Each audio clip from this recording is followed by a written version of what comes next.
Très bien, merci. Vous êtes très nombreux de nous suivre sur Tia Maloba officiel avec le vôtre Gradi Mouya Madi.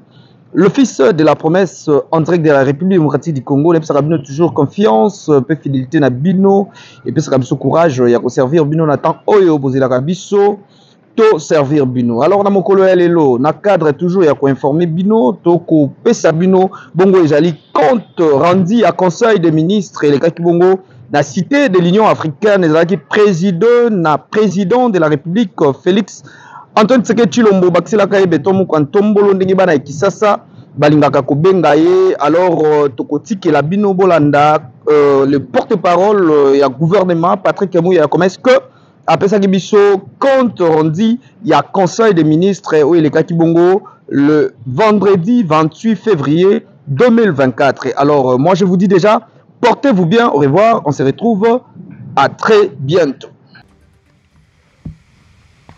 Compte rendu de la 33e réunion du Conseil de ministres. Le président de la République, chef de l'État, Félix Antoine Tshisekedi Tshilombo, a présidé ce vendredi 28 février 2025 à la Cité de l'Union africaine, la 33e réunion ordinaire du Conseil de ministres. 5 points étaient inscrits à l'ordre du jour, à savoir 1. Communication du président de la République, chef de l'État. 2.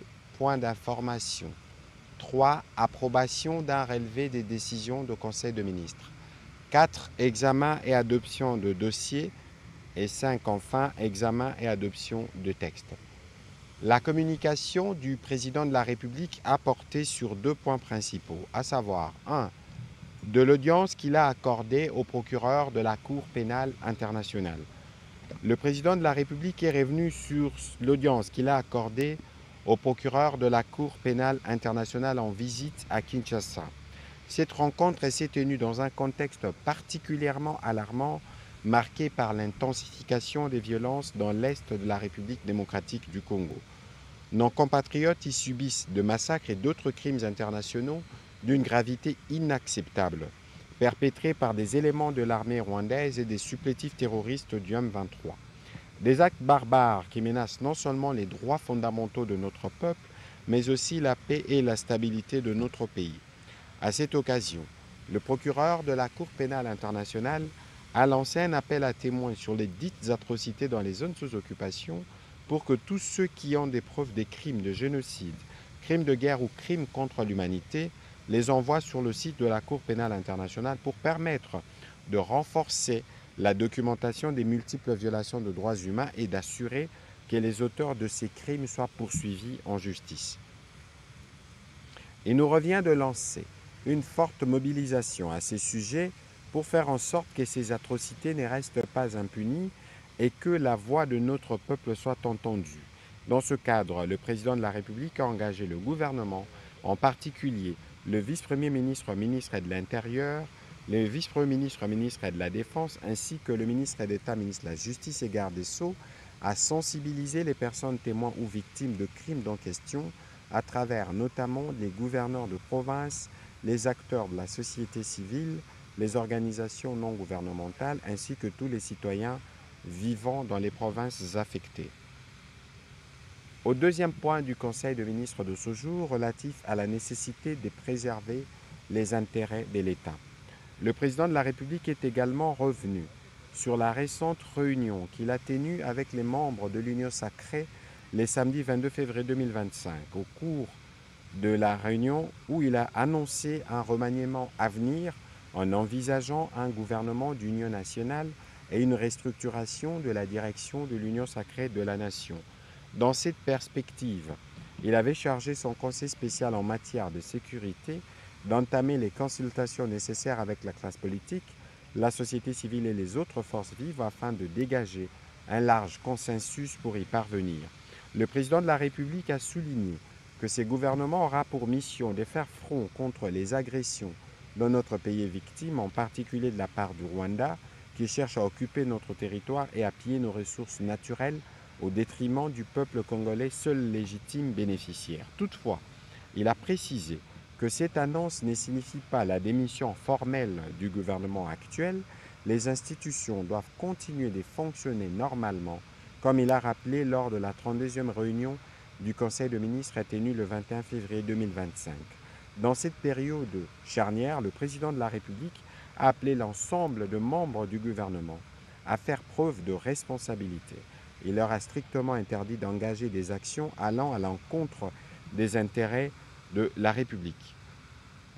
Le président de la République a donc engagé la première ministre ainsi que son directeur de cabinet à prendre des dispositions qui s'imposent pour que chaque membre du gouvernement continue à exercer ses fonctions avec rigueur et responsabilité dans la stricte observance de lois et règlements pour assurer la bonne marche de service public et garantir les intérêts de la République. Des actes auxquels le président de la République a fait mention concernent notamment les actes de cession, de transfert ou d'aliénation d'actifs de l'État, la signature précipitée d'arrêtés en cascade, l'engagement, la liquidation et les paiements inopinés des dépenses publiques, les recrutements, la nomination, la promotion désordonnée de personnel dans les entreprises du portefeuille de l'État, les établissements publics et autres structures étatiques.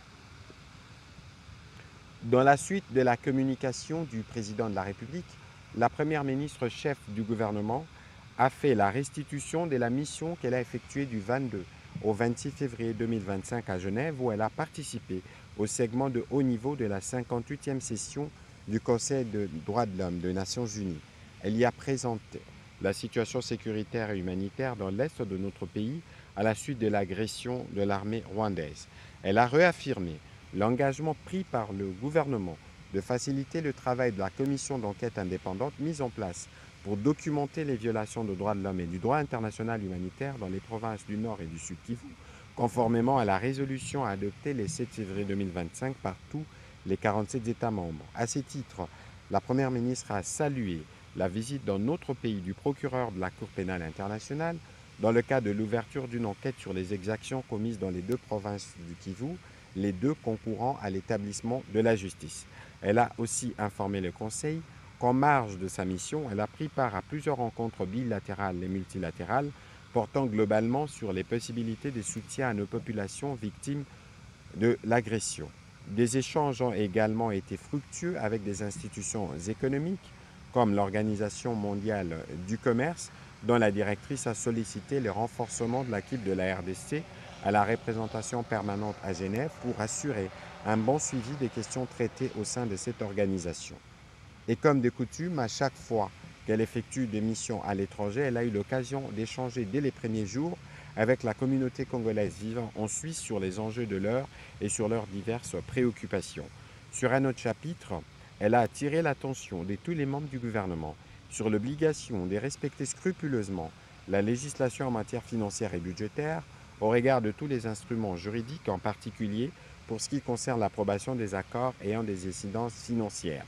Elle a demandé au ministre d'État, ministre du Budget, de présenter les modalités pratiques ainsi que les formulaires permettant aux membres du gouvernement d'obtenir les 10 avis. Enfin, la Première ministre a de nouveau appelé à la responsabilité de tous les membres du gouvernement sur la nécessité face aux enjeux actuels de fournir davantage d'efforts dans l'accomplissement de leurs devoirs et dans la réalisation des missions qui leur ont été assignées. Les défis qui se dressent devant nous doivent nous interpeller, nous inciter à redoubler d'ardeur dans l'atteinte des objectifs du programme d'action du gouvernement qui émane de la vision du président de la République, chef de l'État, notamment en matière de sécurité, d'infrastructure, d'amélioration du pouvoir d'achat de la population. Au deuxième chapitre du Conseil de ministres de ce jour, relatif aux points d'information, le vice-premier ministre, ministre de l'Intérieur, a présenté l'état et l'administration du territoire national. L'état d'esprit de la population a été marqué cette semaine par la condamnation et l'indignation populaire à la suite de la propension à la hausse et grave des crimes et graves violations de droits de l'homme et du droit international humanitaire dans les zones sous occupation rwandaise, particulièrement à Goma et à Bukavu.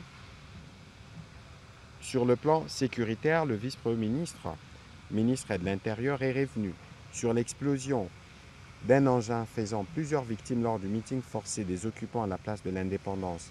C'est jeudi 27 février 2025 à Bukavu, au Sud Kivu, un acte criminel portant la signature de RDF M23, des cas de tueries, d'assassinats ciblés, des viols, l'enrôlement forcé des écoliers dans les écoles et des cadres d'entreprises publiques dans le Nord Kivu, lancement à Kinshasa de la vulgarisation de textes légaux sur la création, l'organisation et les fonctionnements des comités provinciaux et locaux de sécurité.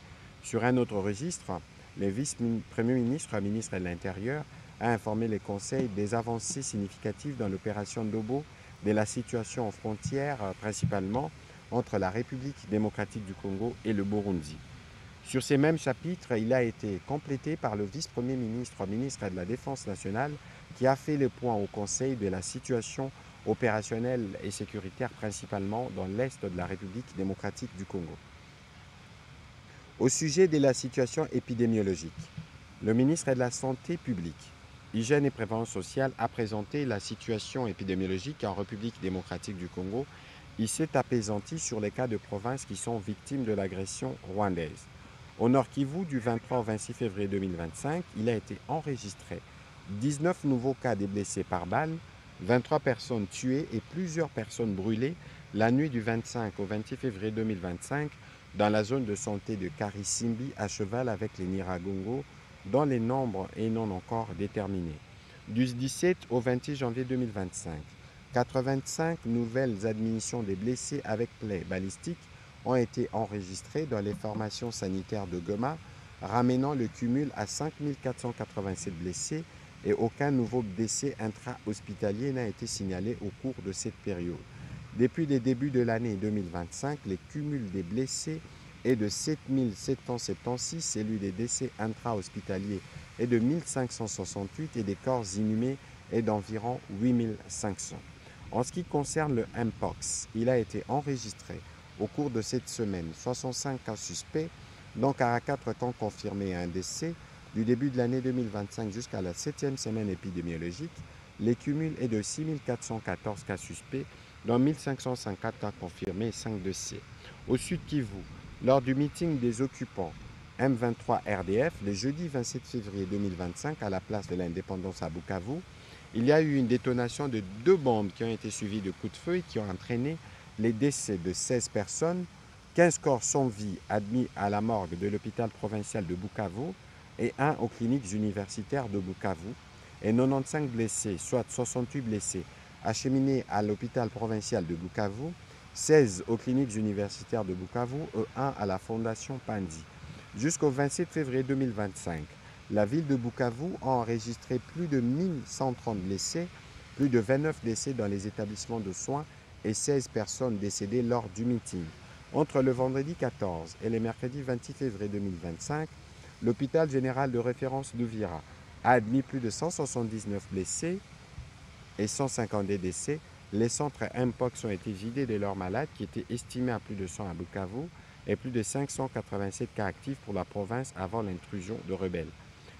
Par ailleurs, le ministre de la Santé publique, Hygiène et Prévention sociale a brossé le plan de reprise de la prise en charge sanitaire de forces armées de la République démocratique du Congo et de la police nationale congolaise.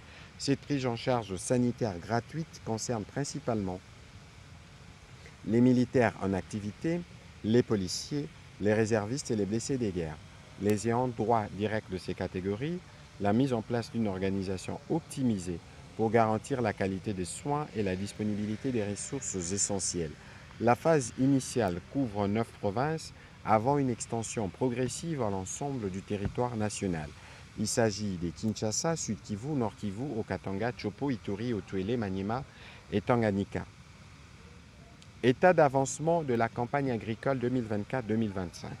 Le ministre d'État, ministre de l'Agriculture et de la Sécurité alimentaire, a présenté au Conseil l'état d'avancement de la campagne agricole 2024-2025 à mi-parcours de la campagne agricole 2024-2025 dont les activités visent essentiellement l'amélioration de la production des principales cultures alimentaires, la consolidation des chaînes de valeurs agricoles au niveau national pour booster les revenus des agriculteurs et générer plus d'emplois formels et ou informels, et l'accroissement de l'offre en denrées alimentaires de première nécessité en vue du renforcement progressif de notre souveraineté alimentaire. Le ministre d'État, ministre de l'Agriculture et de la Sécurité alimentaire, a rappelé à l'intention du Conseil les objectifs poursuivis par cette campagne agricole, à savoir la sensibilisation et la mobilisation des acteurs et partenaires impliqués dans l'agriculture sur la pertinence d'accroître la productivité agricole et l'offre en denrées alimentaires de base, les déploiements et la mise à la disposition de chaque province des tracteurs et accessoires, des labours, des semences améliorées, des boutures de qualité, des fertilisants sous forme d'engrais minéraux, des outils, équipements agricoles et autres matériels aratoires ou d'arrosage auprès de coopératives, fondations, entreprises et entrepreneurs agricoles, exploitants familiaux en milieu rural, afin d'accroître la production des principales cultures alimentaires et de rente. Une commission interministérielle travaille de manière déterminée en vue de l'atteinte de ces objectifs à impact socio-économique. Le Conseil a pris acte de cette note d'information. Impact de la crise sécuritaire dans les provinces du Nord et Sud Kivu sur l'éducation et les mesures prises. La ministre d'État, ministre de l'Éducation nationale et Nouvelle Citoyenneté, a fait part au Conseil du bilan provisoire négatif de l'agression rwandaise de notre pays sur les systèmes éducatifs dans les deux provinces du Sud Kivu et du Nord Kivu. En effet, 2594 écoles ne sont plus opérationnelles, dont 1483 au Nord Kivu et 1111 au Sud Kivu. 1 108 962 élèves sont en rupture de scolarité, 35 écoles ont été détruites, 45 écoles sans mobilier, les bancs ayant servi de bois de chauffe, 3 écoles occupées au Nord Kivu et 49 autres au Sud Kivu, 48 écoles servant d'abri aux personnes déplacées internes et une école a servi de cimetière. Les rapports soutiennent que la sécurité des enfants est compromise, certaines écoles sont transformées en bases militaires et des engins explosifs ont été signalés dans plusieurs autres établissements. Dans la ville de Goma, particulièrement préoccupante, la psychose collective empêche une reprise normale des cours. Des cas de recrutement forcé d'élèves par les groupes armés ont été rapportés. La ministre d'État, ministre de l'Éducation nationale et Nouvelle Citoyenneté, a passé en revue toutes les mesures prises pour garantir la continuité de l'apprentissage et la protection des élèves, mais aussi des actions à entreprendre pour faire face à cette situation déplorable. Dans le cadre de la politique de Nouvelle Citoyenneté, elle a annoncé la campagne de sensibilisation à la citoyenneté active pour renforcer la mobilisation communautaire en faveur notamment du droit à l'éducation et de la protection des écoles contre toute forme de violence. Cette initiative vise à responsabiliser les communautés face aux enjeux de l'éducation en période de crise et à promouvoir la résilience face aux défis actuels. Par ailleurs, elle a rassuré que son ministère poursuit ses efforts pour assurer la continuité de l'apprentissage malgré les défis sécuritaires. Une réponse concertée et renforcée va garantir un accès sûr et durable à l'éducation, d'où la nécessité pour l'ensemble du gouvernement et les partenaires internationaux de se mobiliser afin de soutenir les actions en cours et prévenir le fondement du système éducatif dans ces zones insécurisées. Le Conseil a pris acte de ce rapport. Réhabilitation de groupes G23, G24 et G26 de la centrale hydroélectrique d'Inga. Consécutivement à la décision du Conseil des ministres du vendredi 21 février 2025 relative au démarrage effectif du projet de réhabilitation par la société China National Electric Engineering Company des groupes G23, G24 et G26 de la centrale hydroélectrique d'Inga, le ministre des Ressources hydrauliques et électricité a fait les points du processus en cours et donné des indications sur la suite des démarches. Il a rappelé que l'ordonnance présidentielle du 26 mars 2020 avait revu l'étendue des travaux confiés à la société chinoise en attribuant que le groupe G23, G25 et G26. En août 2022, un avenant a été signé entre la SNEL SA et la firme chinoise remplaçant le groupe G25 par le groupe G24, car le G25 est en cours de réhabilitation par Ivanhoe. Le 22 décembre 2023, un nouvel accord de prêt a été signé avec le ministère des Finances, couvrant ainsi la réhabilitation du groupe G23, G24 et G26. Par conséquent, pour permettre le démarrage effectif des travaux, la modification de l'ordonnance présidentielle numéro 20/015 est nécessaire afin de prendre en compte la nouvelle configuration du projet G23, G24 et G26 et la convention des crédits du 22 décembre 2023. Par ailleurs, pour les contrôles et la surveillance de l'exécution de ces travaux de réhabilitation, compte tenu de l'urgence, le ministère des Ressources hydrauliques et électricité procédera au recrutement par entente directe d'un ingénieur conseil pour l'assister dans la supervision de ce projet. Le Conseil a pris acte de cette note d'information. Mise en œuvre de contrats de partenariat public-privé entre l'Institut géographique du Congo et la société Sokeriko. Le ministre de la Recherche scientifique et Innovation technologique a présenté au Conseil une note d'information relative aux conditions de la mise en œuvre du contrat de partenariat public et privé entre l'Institut géographique du Congo IGC et la société Sokeriko. Le contrat susdit a pour objet la construction des 2 immeubles pour le compte de l'Institut géographique du Congo sur la parcelle de terre située au numéro 160 boulevard du 30 juin et au croisement des avenues Kisangani et Justice dans la commune de Lagombe. En contrepartie de ces constructions devant tout être la propriété d'un institut géographique national, un bail amphithéotique de 25 ans renouvelable une fois a été concédé à la société sur le complexe commercial ainsi que sur le revenu issu de l'exploitation du dit immeuble. Cependant, il a été observé qu'il n'y a pas dans le contrat une précision suffisante des périmètres cédés en bail amphithéotique à Sokeriko et les périmètres conservés à l'Institut géographique du Congo. Dès lors, il appert la nécessité de relire le cahier de charges pour pouvoir éponger les conditions non remplies avant la continuation de la mise en œuvre de ces contrats. Le Conseil a pris acte de ces rapports. Situation de la liberté de la presse dans les zones sous occupation. Prenant la parole, le ministre de la Communication et Médias a fait part au Conseil de la situation de la liberté de la presse dans les zones sous contrôle rwandais, caractérisées par les atteintes à la liberté de la presse et au droit à l'information. Il a rappelé que les avancées notables enregistrées en matière de la liberté de la presse ces dernières années en République démocratique du Congo, notamment la réforme législative couplée à d'autres actions, ont permis d'améliorer les classements du pays dans l'indice mondial de la liberté d'expression publié par Reporters sans frontières, témoignant des efforts du gouvernement pour garantir un environnement médiatique libre et sécurisé.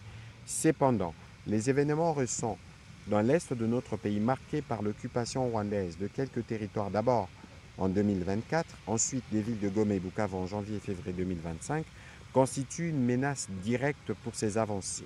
Les violations de la liberté de la presse et de l'information y sont devenues systématiques, plongeant les journalistes et les médias dans une situation de musellement, de précarité, d'insécurité alarmante.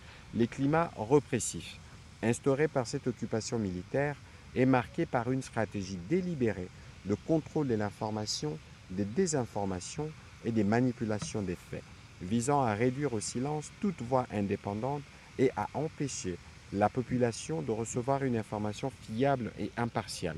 Face à cette situation alarmante, il a rassuré le gouvernement que les organisations professionnelles des médias, en collaboration avec la société civile, les partenaires nationaux et internationaux, ont mis en place des mécanismes de documentation des violations et prévoient des actions de riposte.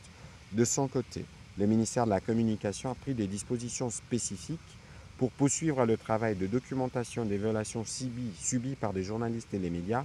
Cette démarche aboutira à un rapport consolidé qui sera présenté au gouvernement en vue d'engager des actions judiciaires, diplomatiques et médiatiques contre les auteurs de ces atteintes, et une liste de recommandations a été dressée à l'intention des membres du Conseil.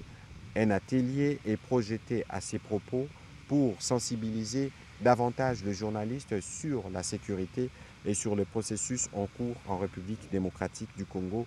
Le Conseil a pris acte de cette note d'information. Lancement de la session des formations ambulatoires en faveur des dépendants des militaires et policiers. Le ministre de la Formation professionnelle a informé le Conseil du lancement de la session des formations ambulatoires en faveur des dépendants des militaires et policiers.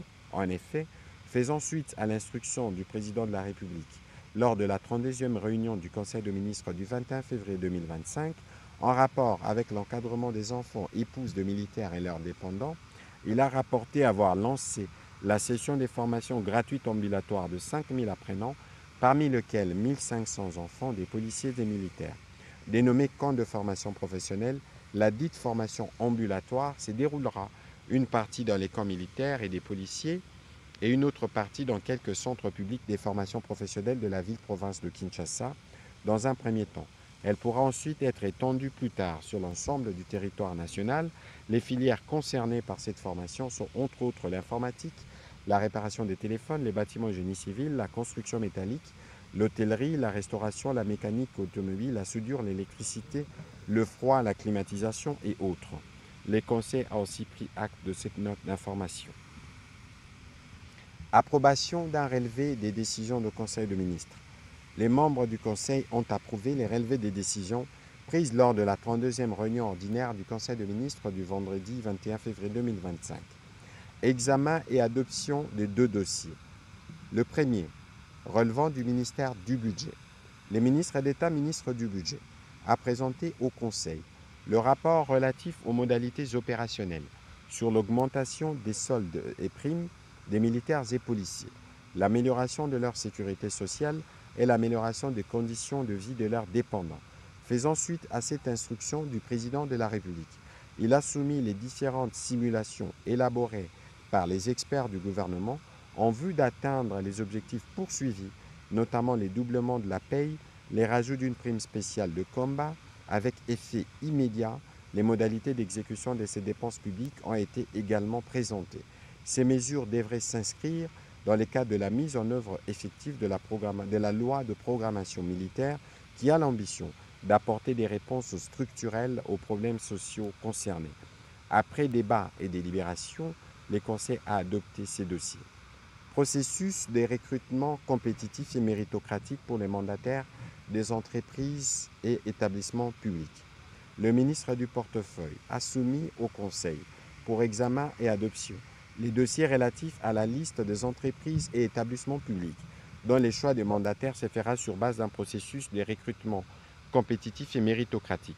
Rappelons que le 30 août 2024, le Conseil de ministres avait adopté les dossiers relatifs au profil de mandataires publics appelés à siéger dans les organes de gouvernance des entreprises et établissements publics, particulièrement au sein du conseil d'administration et de la direction générale. Le ministre du portefeuille a signalé que ces profils est déjà pris en charge par des décrets publiés au journal officiel depuis le 19 novembre 2024. Pour la bonne exécution des 10 décrets, le gouvernement a instruit le ministre du portefeuille de procéder à la sélection des entreprises pilotes devant expérimenter ces dispositions fait l'objet des recommandations des États généraux des entreprises du portefeuille en décembre 2024. Des échanges ont-ils lieu sur la démarche à mettre en place pour procéder à une sélection progressive des entreprises publiques et établissements publics pilotes en vue d'insuffler une dynamique nouvelle et qualitative dans l'amélioration de leur gouvernance et de leur performance. Après débat et délibération, le Conseil a adopté ces dossiers. Examen et adoption d'un texte. Le ministre d'État, ministre de la Justice, représenté par le vice-ministre, a soumis au Conseil le projet de loi autorisant la prorogation de l'état de siège dans les provinces de l'Ituri et du Nord Kivu pour une période de 15 jours prenant effet le 8 mars 2025. Après débat et délibération, ce projet de texte a été adopté. Avant de clôturer la réunion du Conseil de ministres de ce jour, le président de la République a redit ces mots de solidarité à nos populations du Nord et du Sud Kivu. Tout est mis en place à son niveau pour que nos populations de cette partie du pays puissent être libérées des mains des occupants. Commencée à 14h57, la réunion du Conseil de ministres a pris fin à 20h05. Je vous remercie.